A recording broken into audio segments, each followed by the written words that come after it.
হবে, আমার তো সব শেষ হয়ে গেল। মা কি হয়েছে? কিসের ক্ষতি হয়েছে? আমার এত দামি সোনার চেনটা পাচ্ছি না। কি বলছেন মা? যেটা আপনার শাশুড়ি আপনাকে দিয়েছিলেন? হ্যাঁ। ওটা তো আপনার পরে আমরাই পেতাম না। আরে বাবা হ্যাঁ।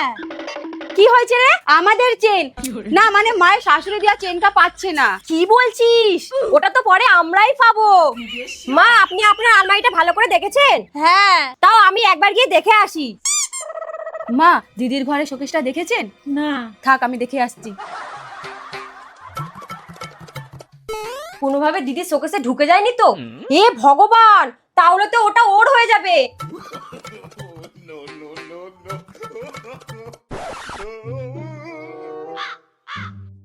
দিদি নিয়ে ওসব জায়গায় আবার লুকিয়ে রাখেনি তো?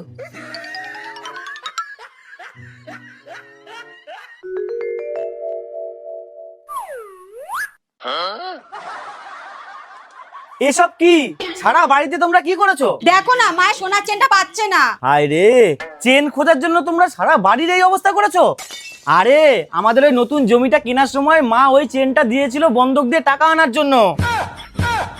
ও তাই তো, ভুলে গেছি।